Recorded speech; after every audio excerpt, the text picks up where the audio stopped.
Today, the mistake that will absolutely doom you, your children, and your grandchildren. Michael McLean, brassballsvideos.com.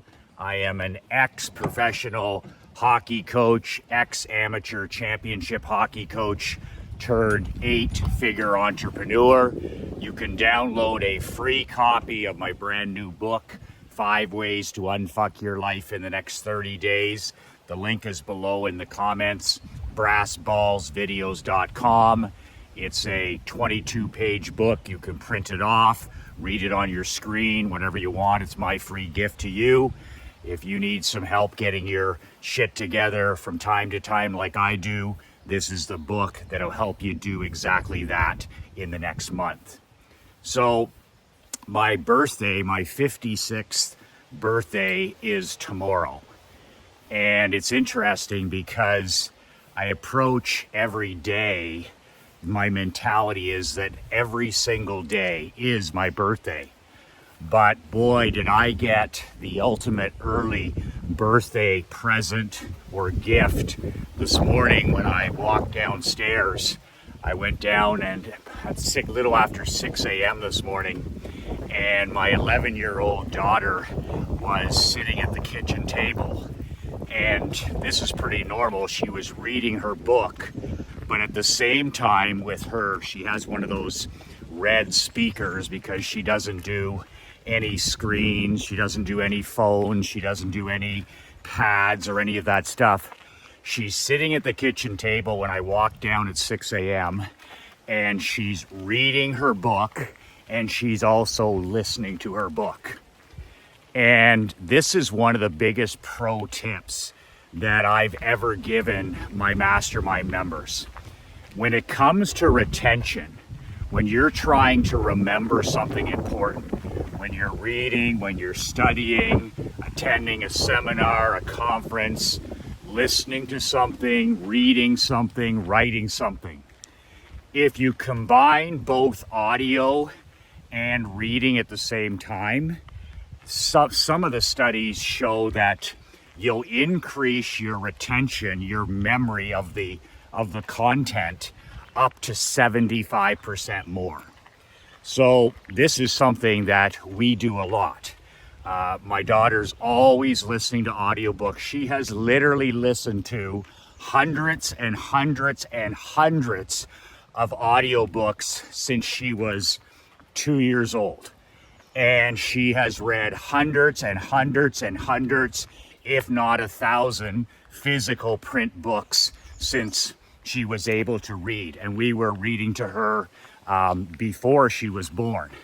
But the combination of the two, when you read a book and play the audio at the same time, whatever speed, so you're literally reading the book and you're listening to the same book at the exact same time, you can guarantee that your retention is going to be 5x, 6x, 7x, whatever.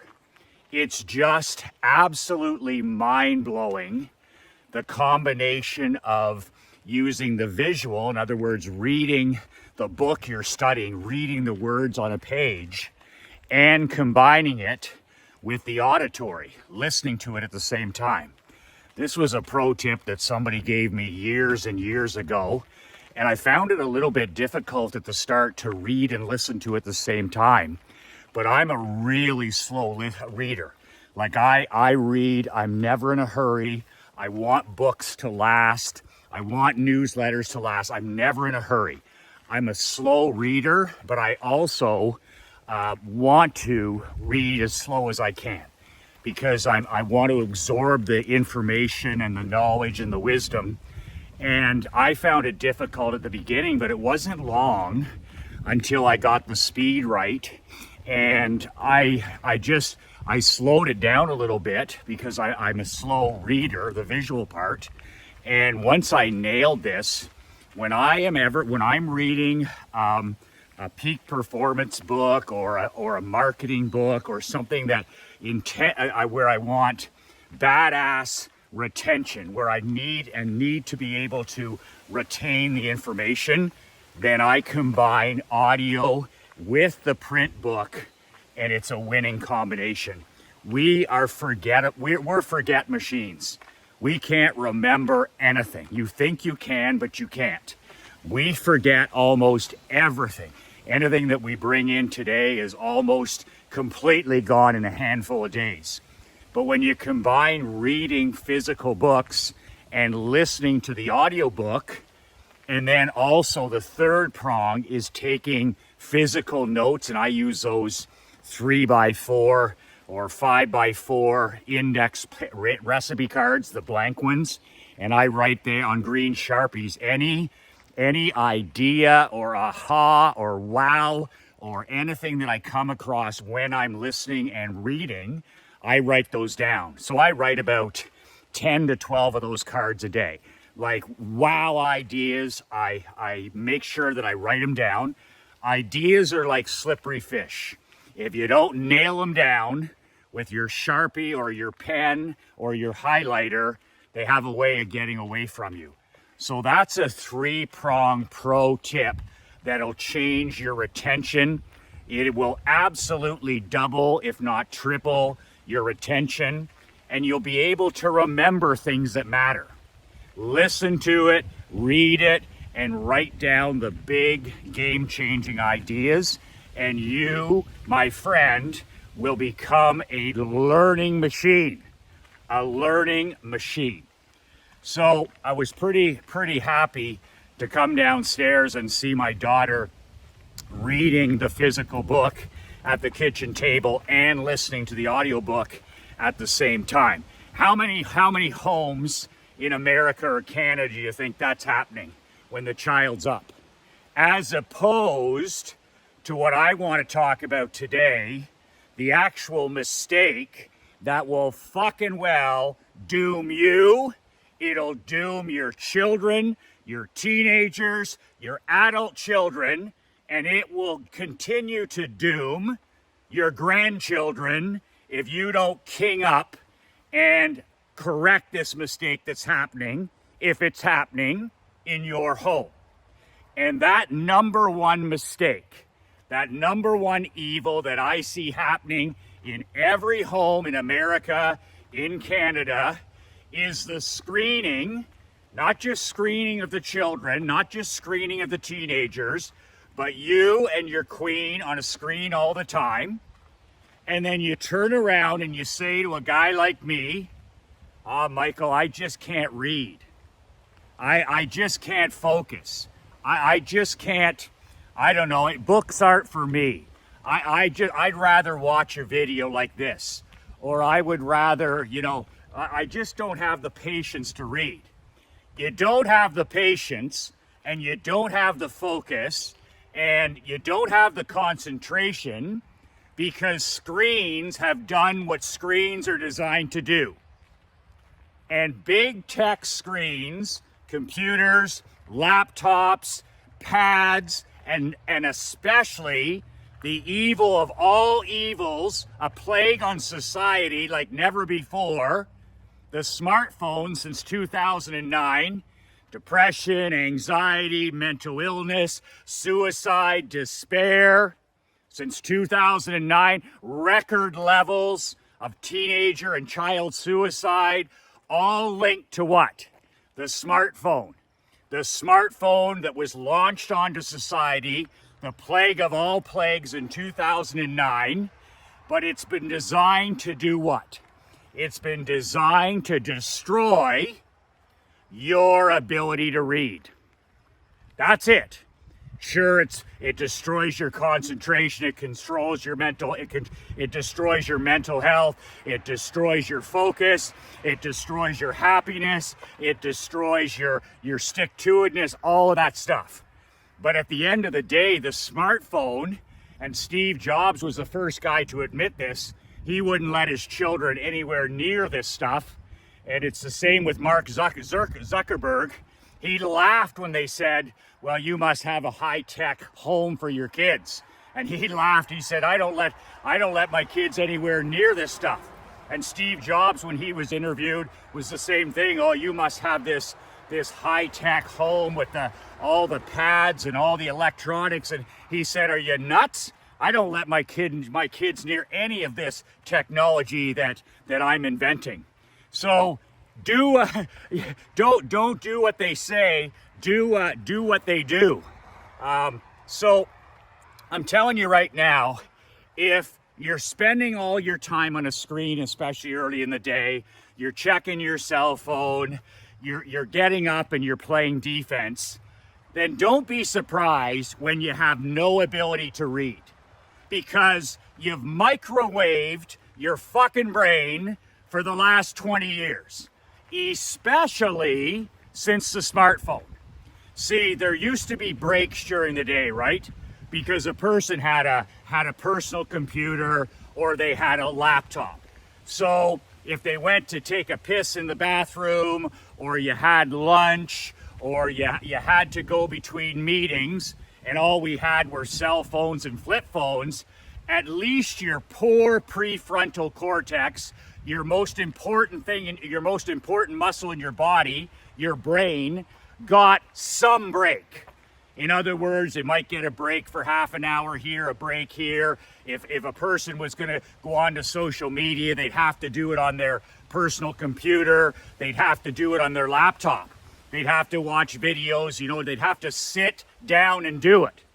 But the way it's been since the introduction of the smartphone in 2009 is it's a relentless microwaving of your brain, your prefrontal cortex, an absolute assault on your ability to think, your attention span. It's just 24/7 rat poison for your mind. And then you wonder, I don't read much. I'm not able to, I don't read any books. Most North Americans now, they don't read a single book in a year. Not even close. Not even close. And attention spans are anywhere from 3 to 7 seconds. I mean, that's goldfish and mosquito territory. But it's all been designed. There's no surprise. This is not new. This has been all designed by big technology. And if you're a part of it, if you've allowed yourself and your family and your grandchildren to be the victims of this smartphone technology especially, then it's about time you kinged up and wised up and said, you know what? We're going to look around at what everybody else is doing. The ordinary, the average, the mediocre, the mentally ill, the quiet desperation, the zombies, the drones, the unhappy, the unhealthy, and do the exact opposite. And the reason I come down this morning and my daughter's sitting there reading a real physical book and she's listening at the same time is because I have died on that fucking hill. As a husband and a father, I decided long before we had children, because I don't carry a cell phone. I'm not an anti-technology guy. I'm an anti-mental health illness guy. In other words, I'm one of the only people on planet Earth that uses technology as a tool. All you guys, technology, the technology masters you. You're a slave to technology. You're a slave to technology. I'm a master of technology. I use email to make money. I use a broken iPhone to make millions of dollars. But I don't go fetch texts. I don't go fetch ebooks or Zoom calls or any of this other stuff. I use it as a tool, and I have for almost 25 years. But here's the thing, is you have to understand that this is a hill that you need to die on if you're gonna fight for your family, for your children, and for your grandchildren. Because this is only gonna get worse, right? The mental illness, the depression, the anxiety, the suicide, the unhappiness, all of it. It's not gonna get any better, it's gonna get worse. So whether you have young children, or maybe you have teenagers, maybe you have grandchildren, you've got to decide, okay, am I going to stand around and watch what I call it, some people call it child neglect. I call it child abuse. So when I'm in a restaurant and I see a couple out on a date night with a brand new infant and they hand that baby the cell phone, that's fucking child abuse. They might as well have handed that baby, they might as well have handed them a cigarette or a stiff shot of whiskey. They would be better off, or maybe a crack pipe. But in terms of saying, okay, there's nothing I can do, I decided when I was first married, and Krista, my wife, I decided that this is a battle and a hill I'm willing to die on. So I have fought all of this horseshit technology for the last 15 years and the last 12 years as a parent. My daughter has never ever used a cell phone. My daughter has never sent a text. My daughter has never sent an email. My daughter has a podcast and she doesn't have any tech. She writes on a laptop that's not connected to the internet. She doesn't have any access to the internet, no pads, no screens, and her TV is almost limited to zero.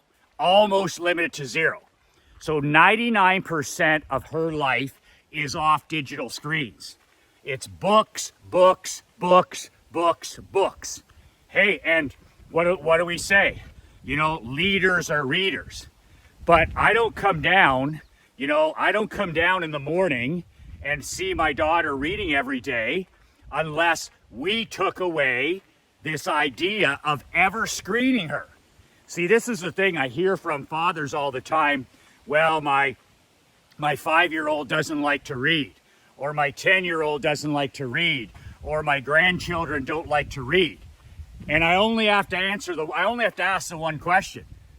Are they screened? Do they have access to screens? Any screens? Well, yeah, they, watch their show in the morning and they watch some kid TV and, they play some games and a little bit of video games before school or a little bit of video games on the weekend. That's it for books. There's no way that books can ever, ever, ever compete with modern technology. That's the point. There's no book on earth that can ever compete with a video game. There is no book that can ever compete with a video or a TikTok video, whatever. There's no way. And it's designed to microwave the brain so that books and newsletters and thinking are no longer an option. And that's why you have a society of manufactured mental illness. What was it the other day? 91.3% of people are unhappy. They're depressed. No shit.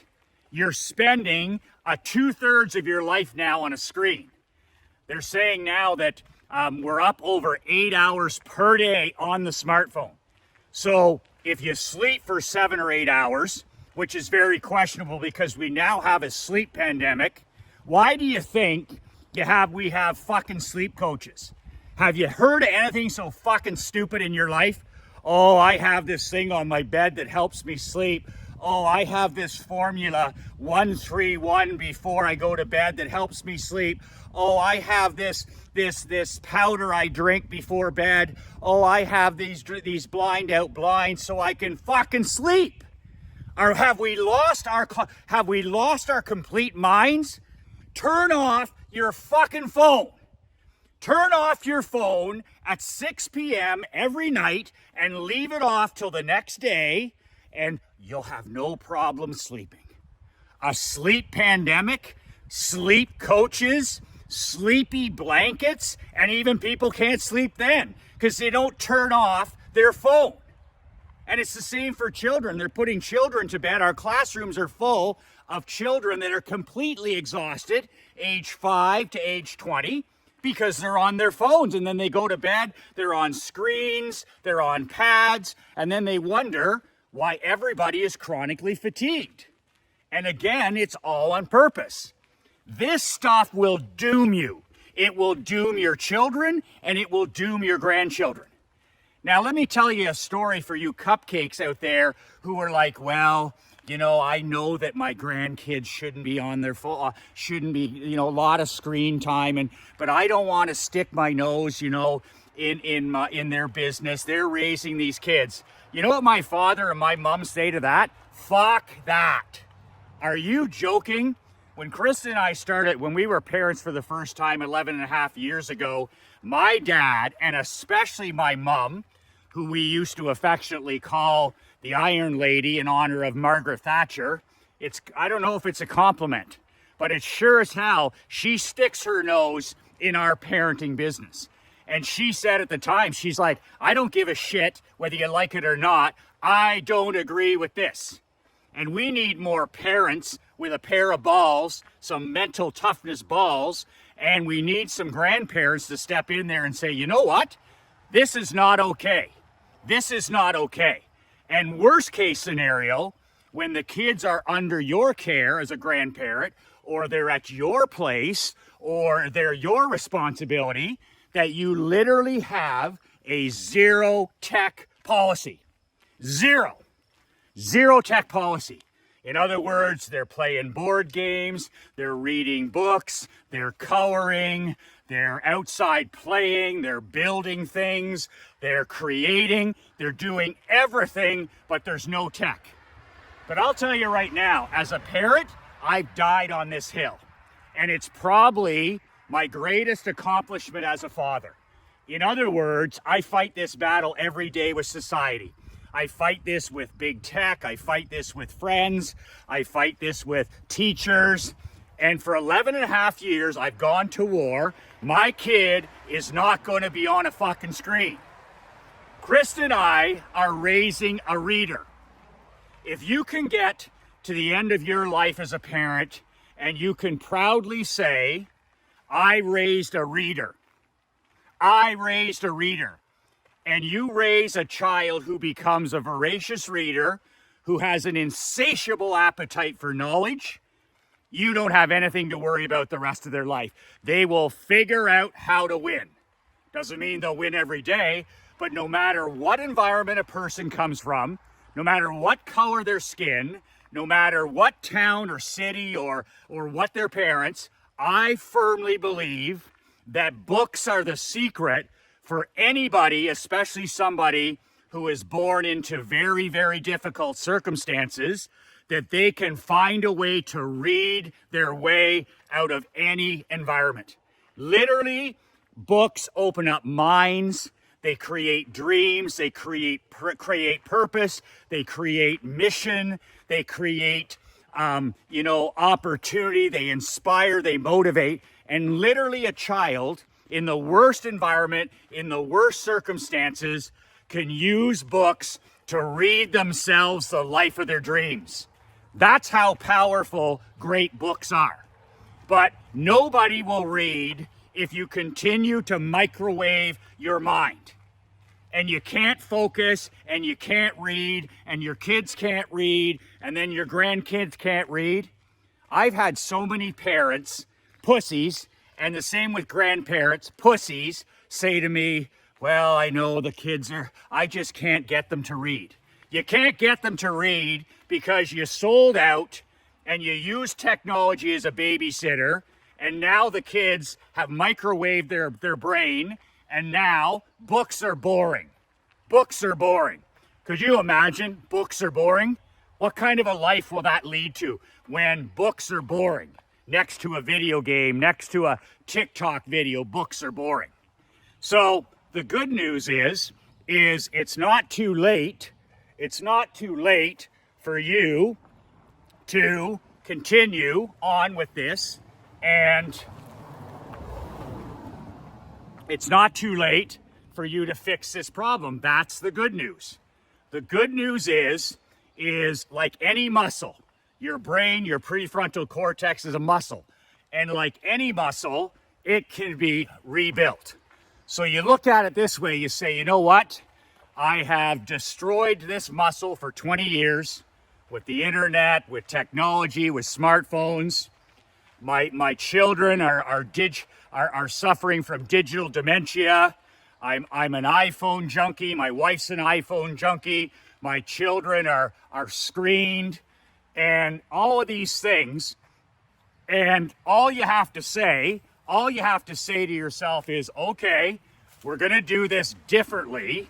And what we're going to do instead is we're going to take the screens away, especially from young children, and we're going to put a focus on reading real books.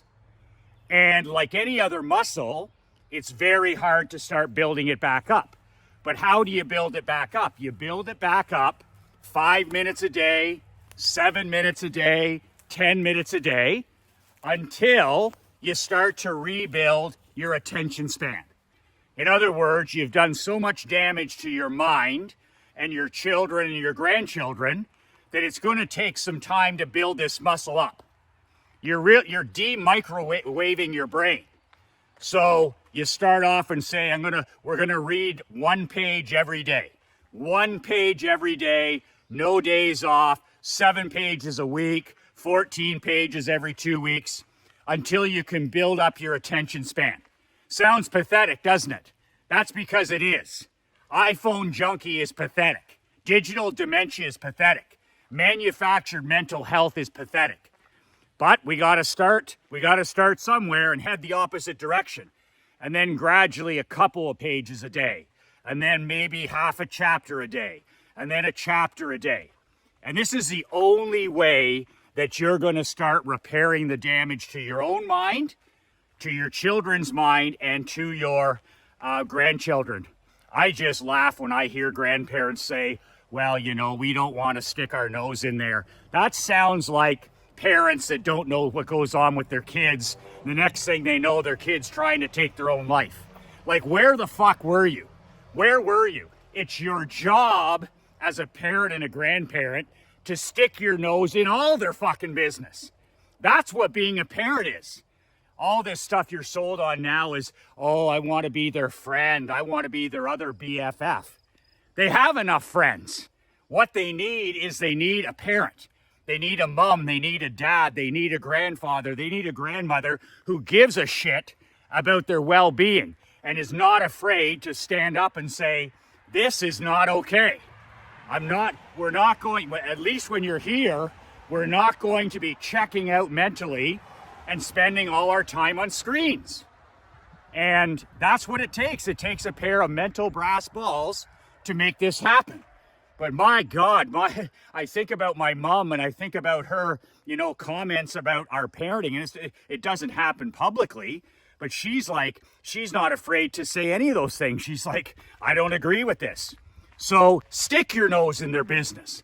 If there's something you don't like, it's better than regretting it later on and saying, oh, I wish I would have said something. I knew better. I had 40 years of parenting, but I didn't stand up because I didn't want to hurt their feelings. Are you kidding me? Those are still your kids. They're new parents. If you see something you don't like, fucking well say it. And if they don't like it, too fucking bad.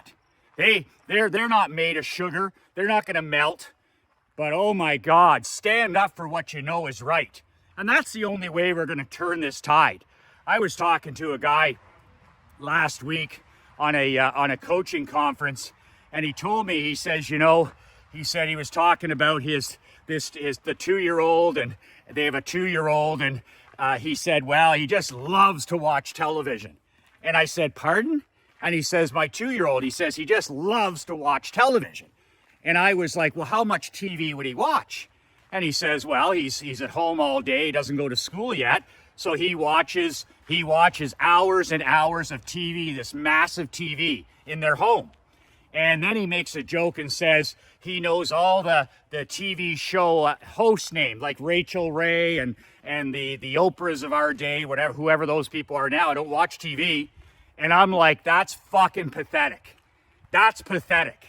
That kid is screened for 12, 14 hours a day at age 2. There's no chance. There's no chance.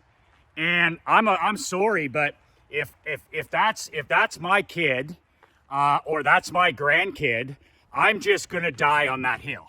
I'm literally going to die on that hill. I'm going to call it for what it is, child neglect and child abuse. and I'm going to die on that hill.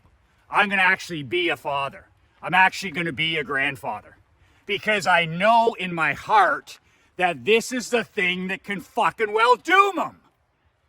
And I don't want my child doomed. I don't want my daughter doomed. I don't want my wife doomed. I don't want my grandchildren doomed.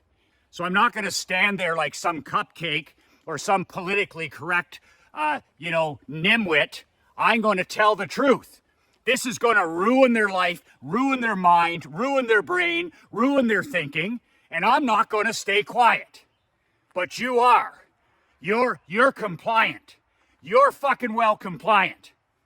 And you're going to live with those consequences because screening will destroy their ability to concentrate, their ability to think, their ability to reason, their ability to read.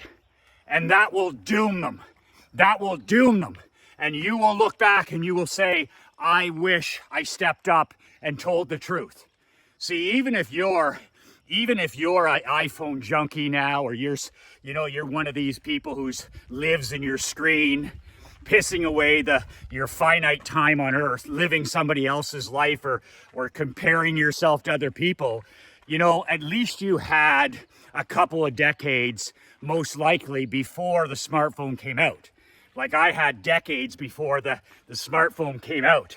But these kids, these babies and infants and toddlers that are starting the first day of their life on a screen, I mean, there's no chance. We have no idea what the delayed consequences are, by the way. Like Steve Jobs and those guys, they're the guys that know that this won't end. We're starting to see it now, right? We're starting to see it's going to be like the tobacco industry, where in the next 10 years, there's going to be warnings on smartphones. Mark my words. In the next decade, there's going to be warnings on smartphones when you buy them, in the box, on the box, in the screen, just like a pack of cigarettes, because the damage will be so significant that the government won't have any choice but to do something. They know how bad it is. They're in bed with these big tech companies. They don't give a shit about what it does to people, but it'll get to the point where it's so severe that these big tech companies like tobacco will be being sued into the Stone Age by millions of people. Too late, damage is done, and mental illness will grow to the level where there's no turning back. And I guarantee you that when you buy a smartphone in 10 years, whatever that looks like, there's going to be health warnings on there because of the delayed consequences. You have a chance now not to get out in front of this, but to at least stop the bleeding right now and stand up and educate and show them, the research. You can Google the research. There's videos on this. There's studies on what this is doing to brains. And you show that to your queen. You show that to your children. You show that to your grandchildren. And you create that vision in their mind that if this doesn't change, this is what's waiting for you. If this doesn't change, this is what is waiting for you. So I wasn't going to get off on a rant here on my birthday weekend, but I mean, I am passionate. I am passionate about mental health, and I am passionate about wellness, and I am passionate about being a good parent. And it's such a separator if you just learn to use technology as a tool and not as you being its slave. Remember, you can download a free copy of my book below, 5 Ways to Unfuck Your Life in the Next 30 Days. It's free, brassballsvideos.com. As soon as you put your email in, I will email you the book within 5 minutes. Within 5 minutes, I'll email you the book. Print it off, study it, be a pro, read it a few times, share it with your adult children, share it with your queen, share it with your key people in your business and in your life, and let me know what you think about it, the book, and anything in the comments below. Man, oh man, let's get this together here, and let's look around at what everybody else is doing, what's popular, and let's make a commitment as kings, as champions, as badass leaders, husbands, fathers, and grandfathers, to look around and do the exact opposite of what we see around us. We know it's dead ass wrong. Let's do the opposite, especially when it comes to screening and technology. If you don't stand up now, personally, your example is number one, okay? Your example is number one in the home. More is caught than taught. The way you treat your phone and technology is the way it'll be treated inside of your empire. So it all starts with you, sir. It all starts with you. And then after that, you know, it all starts in our house first, not the White House. It starts in our house. And make sure this isn't the mistake that dooms you and your family and your grandkids. Die on this hill if you have to. 2 words that changed my life, 2 words that'll change yours. Be relentless.